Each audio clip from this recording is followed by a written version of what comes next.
Deixa eu te fazer uma pergunta, Mohamed. Como é que está o estado do Rio Grande do Sul agora, pós-enchente? Está com sequela ainda? Já conseguiu recuperar tudo? Já... Cara, graças a Deus melhorou, assim, deu uma reerguida legal. Reerguida legal. Isso aí é importante, Rafa, puxar esse assunto sobre as enchentes para a gente derrubar alguns mitos, cara. Não, mas a polícia não trabalhou, o exército não trabalhou. Cara, a gente deu foi uma lição que o brasileiro deu, cara. Te mandou uma aqui para lá. Não, pô, foi policial civil, cara. Foi aqui do Rio. Pô, da Amazonas. Ainda deu uma lição, mas não é só assim, Rafa. Porque eu vou te dizer o seguinte. Primeiro, as pessoas se organizaram de uma maneira, cara. As pessoas, digo assim, o paisano, que a gente chama, o cara que não é polícia, se organizaram de uma maneira, nos deram apoio, sabe? Tu chegava num ponto ali que tu tinha que pegar o barco, ou a lancha, ou seja lá o que tu tivesse, para entrar na água. O senhorzinho ali, cara, que mora num prédio, ele não podia fazer muita coisa, ele levava uma térmica de café e um monte de sanduíche, sabe? O outro trazia capa de chuva, a senhorinha fazia, sabe? Daí vinha os caras com barco, usa meu barco, eu vou junto. Cara, foi assim, cara, isso aí foi sensacional, em termos de organização. Começaram a criar comitês, aqui vamos fazer isso, aquilo, outro. E assim, cara, as instituições, cara, a Polícia Civil em peso, mas em peso trabalhou, cara. E daí foi legal o seguinte, cara, tu tá, porra, meia-noite tá chegando um ônibus de policial de São Paulo, cara. Os caras vinham na boleia, cansadíssimos, cara. Os caras vieram pra ajudar, veio guarda municipal, cara. Do país todo. Sua casa foi atingida, cara? Não, minha não, mas o prédio da minha mãe, né, cara? O prédio da minha mãe, sim. A minha mãe ficou em casa, daí, cara, muito policial perdeu a casa, e mesmo assim, trabalhando. E eu tenho que fazer um reconhecimento aqui, cara, que o pessoal falou, não, o Exército, cara, o Exército trabalhou pra caramba.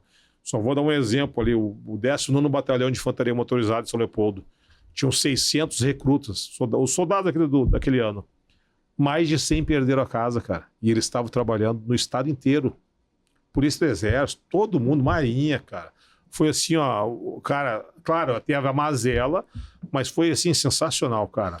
Também... Que união, cara. Polícia, assim, incomparável, cara. Uma pergunta aqui sobre os criminosos. Então a gente sabe assim que a população de bem é isso, meu irmão. Os caras vão querer ajudar um ao outro, mas tem aqueles que também se aproveitam de uma desgraçaria para poder obter a vantagem criminosa. Ou seja, é o cara que... São os demônios, né, meu irmão? São... O que aconteceu de criminalidade? O que piorou? Qual foi o problema que vocês tiveram ali? Assim, tinha o problema do resgate, que eu sei que vocês fizeram pra cacete. Sim. Mas nessa questão de crime, aconteceu alguma coisa, que vocês tiveram que dar uma atenção? Não como foi noticiado. No meio policial, a gente conseguiu esclarecer, porque todo mundo se conhecia. A polícia de Santa Catarina, do Rio, São Paulo, a gente começou a falar, certo. Mas eu tava num grupo ali que tinha mais de 200 lutadores de jiu-jitsu. Tinha o pessoal, tava o Minotauro, tava o Raul Gazola, o Luciano Zafir, cara, o Gordo, tinha a galera do jiu-jitsu e tal, todo mundo querendo ajudar. Daí começou a pintar as informações seguintes, estão estuprando criança dos abrigos. Vamos descer, pessoal, vamos fazer uma força-tarefa de lutador para fazer segurança nos ginásios, não sei o que. Porque tinha ginásio lá com 8 mil pessoas, cara. Imagina, na Ubra, 8 mil pessoas, cara. E daí tinha problema de facção, sabe, porque tinha... Ou seja, ele transportou as comunidades, vou usar esse termo, comunidades, para os abrigos. Então os problemas acabam vindo junto, né, cara? Então, por exemplo, não teve esse estupro de criança, nada. O que aconteceu é o seguinte, tem aquele cara que abusa da enteada, por exemplo, lá na vila tal, quando ele vai para o abrigo, ele continua fazendo abuso. Só que daí foi prego em flagrante. Mas não é porque ele estava no abrigo que ele fez o abuso, é que ele já é um abusador. Então isso noticiou, só que, cara... Se na polícia, às vezes, dá aquele telefone sem fio, imagina para quem não é acostumado. Então começaram a criar um monte de coisa, né?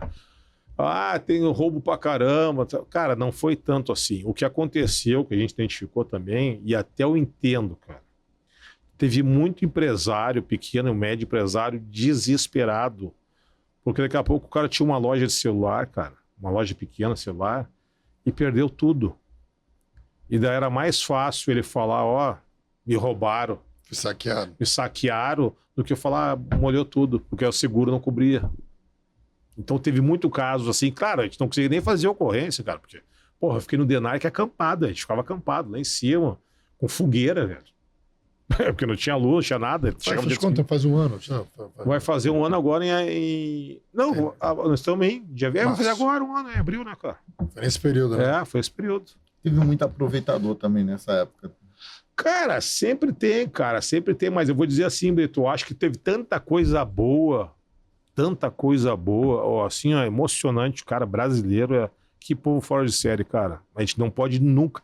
Eu falei, o Minotauro foi pra lá, cara, meu amigo já de anos, foi pra lá, a gente recebeu ele, e eu falei pra ele, cara, a gente nunca pode dizer que o nosso país essa síndrome de vira-lata tem que acabar, cara. Porque eu tenho certeza, Brito, se acontecesse em outro país, cara, não menosprezando outros países, outras nacionalidades, outros povos, mas, cara, não seria tão assim organizado como foi, cara. As pessoas se organizaram.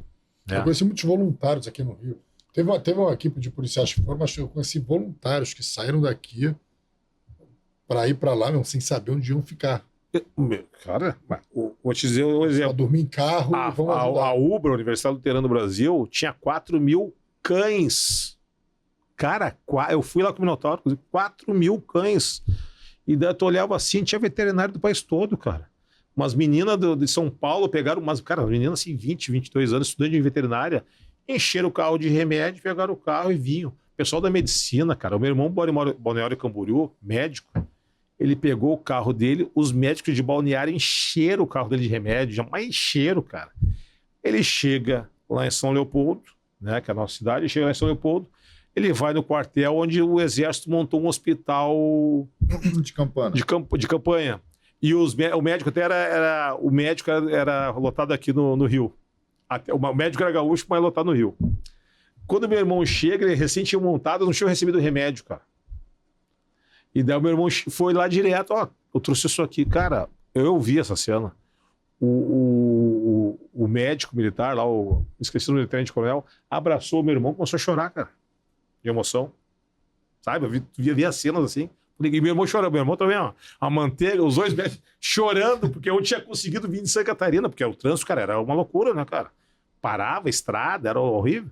Não tinha como chegar a fazer 30 quilômetros, cara, porque não tinha estrada. Os caras se abraçaram e começaram a chorar, velho. E eu assim, porra, daí tu vê assim, cara, o nosso povo é maravilhoso, cara. Maravilhoso. Eu vi muitas cenas, as cenas de resgate eram muito legais. Porra, cara, pena assim que a gente tem que passar por isso para a gente entender o quanto o nosso povo é valoroso, cara. E qual o problema, Diego? Que parece que é uma coisa recorrente nessas enchentes. Cara, aumentou muito a densidade pluviométrica, que chama, acho, né? Tem muito problema de assoreamento, tem que tirar, desassorear os rios, muitos. Uns não pode desassorear porque a velocidade aumenta.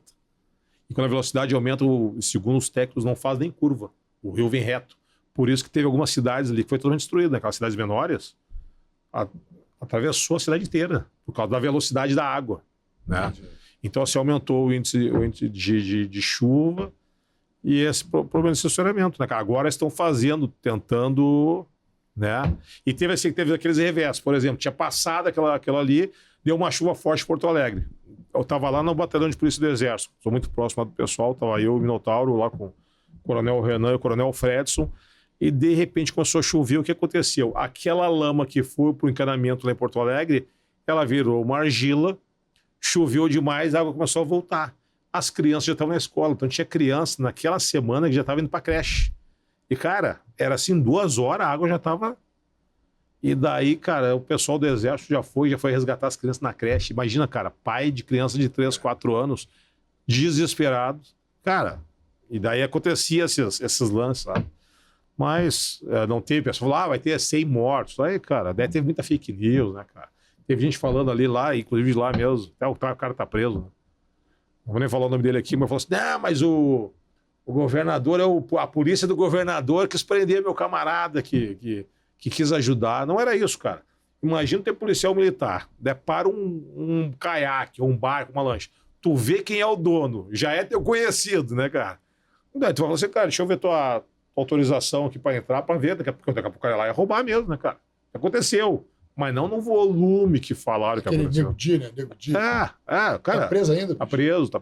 Não, acho que tá solto. Saiu. Mas, enfim, até gostava do cara, mas, cara, aquilo ali foi um desserviço, porque começaram a falar assim, cara, não é isso. Vou te dar um outro exemplo. Nós estávamos no sábado que aconteceu o grande desastre lá, Nós estávamos com 4 barcos, só policiais civis, né? E, cara, daí começou a chover. E daí a BR-116, onde tem Novo Hamburgo, São Leopoldo, e vai chegar até Canoas, que foi o horror, parecia aquele filme de apocalipse. Porque chegou às 7 horas da noite, cara, as pessoas não tinham para onde ir, não tinha trânsito, os carros estavam na BR e as pessoas ali, cara, não tinha pra onde ir. As famílias com criança, puxavam todinho assim, ficavam dentro do carro. Filme de apocalipse. E daí a gente conseguiu, viatura, a gente conseguiu passar a ponte que divide São Leopoldo, né? Só que deixamos 3 barcos desse lado aqui norte e pro lado sul levamos só um. No domingo, como choveu muito de madrugada, a gente não conseguiu acessar o pessoal que estava no lado norte, os polícia. Né? Tinham 4 polícia com 3 barcos. E todo o resto dos polícia no lado sul com um barco. E o nosso barco ainda estraga. Cara, de determinado momento, estragou o barco, para no nosso lado um barco bem melhor, bacana, assim, na hora de jogar na água, assim, que era um conhecido ladrão de carga lá da cidade, que já foi preso pela galera ali. E daí meu colega falou assim, ô fulano, me ajuda aqui com o barco, com o nosso barco da polícia. Daí o meliante lá, que agora tinha virado voluntário, falou assim, ô fulano, arruma o barco dos polícia lá. Foi assim, né? O cara falou, arruma o nosso barco. Então aconteceu, cara, coisas assim, porra, velho, de livro. Ele passou um período de conversão. Naquele momento. Ficaram os presídios lá nesse período, não foram afetados pela... Cara, teve presídios que quando o pessoal tinha que sair, falaram para os caras nem voltar, mas não foi todos atingidos não, cara. Não foi, por incrível que pareça. E os presídios melhoraram muito lá, por incrível que pareça. Melhoraram mesmo, cara. Entraram no RS Seguro, aumentou muito o número de vagas, né? Então, isso aí também acho que talvez ajudou. E também não foram atingidos, não era perto de Rio. Tem lá um complexo do Jacuí, que é perto do Rio Jacuí, mas eu não lembro, eu acho que não foi atingido, cara, por incrível que pareça. Se ele tivesse me perguntado, eu fosse o Sul, como é que foi os presídios? Rapaz, eu nem pensei nisso. Não, na verdade, agora que você tá me falando, como é que eles... Na verdade, eu tô pensando agora, cara. Tá pensando agora, você cagou pros presos, irmão. Mas só a título de curiosidade. Só a título de curiosidade mesmo. Vai que diminui a população carcerária. Ele, tem que responder essa parada, meu Deus. O que eu vou arrumar de resposta? Teve delegacia, cara. Várias delegacias embaixo d'água. Isso aí, várias.